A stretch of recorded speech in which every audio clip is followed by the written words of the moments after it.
Hello guys, welcome back to the string interview question playlist. So we are at this fifth question right now of the topic one. So let's move on to the question.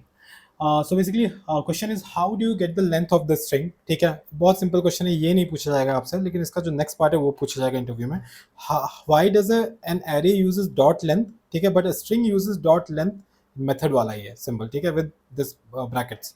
तो इसका reason क्या है, वो कोई मतलब आप खुद सोचो क्या हो सकता है. और अभी तक हमने जितने क्वेश्चन कवर किए ना उसमें बता चुके हैं एक बार एक रीजन. तो basically in Java the length of the string is obtained using the length method while the length on an object is access using the length property. ठीक है, अगर मैंने कोई स्ट्रिंग डिफाइन किया है, string S equals to hello, तो S dot length call करते हैं, मेथड होता है. मेथड के आगे हमेशा ये ब्रैकेट्स लगते हैं, ध्यान रखना. तो the length method returns the number of characters in the string, and since string is a class so length is a method defined inside it. ठीक है, बट एरे क्या होता है, एरे में जो लेंथ होता है वो प्रॉपर्टी होती है, and it returns the size of the array. It is not a method but a built in attribute of arrays. ठीक है, की डिफरेंस क्या होता है एक बार हम लोग ना कोड लेवल पे देख लेते हैं जल्दी से चल के.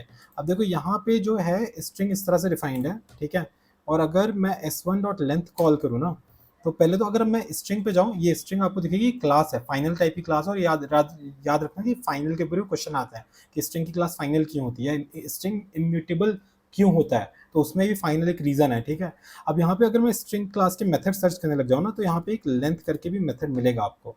अगर हम ढूंढें यहाँ पे कहीं पे भी, काफ़ी अक्रेंसेस हैं लेंथ के, ये आ जाते हैं यहाँ पे.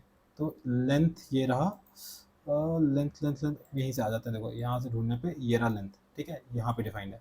ठीक है, तो बट एरे के केस में ना ये क्या होता है, इसका प्रॉपर्टी ही होता है एरे का, मतलब इंटरनल प्रॉपर्टी होता है. तो एरे के केस में ये डिफरेंस है, uses length as a property because array has a built in attribute. ठीक है, इंटरव्यू रेडी समरी क्या है कि string uses length because it is method of the string class बोलना पक्का, while arrays uses length because it is a built in property. ठीक है, ये सेम चीज़ उन्होंने कोड लेवल पे दिखाई है, आप भी चेक कर लेना है.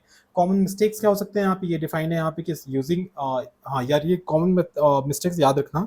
कई बार हम जल्दबाजी में करते हैं, मैंने भी कई बार किया है कोड लिखते हुए, कि using array dot length instead of array dot length. ठीक है, मतलब लेंथ मेथड यूज कर लेना, लेकिन ये ध्यान रखना कि एरे क्लास नहीं है, स्ट्रिंग क्लास है. और स्ट्रिंग जब क्लास है तो उसमें लेंथ मेथड है, तो यहाँ से आपको ध्यान रहेगा. ठीक है, फॉलो अप क्वेश्चन यहाँ पे ये डिफाइंड है. आप यहाँ पे कुछ क्वेश्चन अच्छे हैं यहाँ पे, जैसे can be override length in string, अच्छा क्वेश्चन है.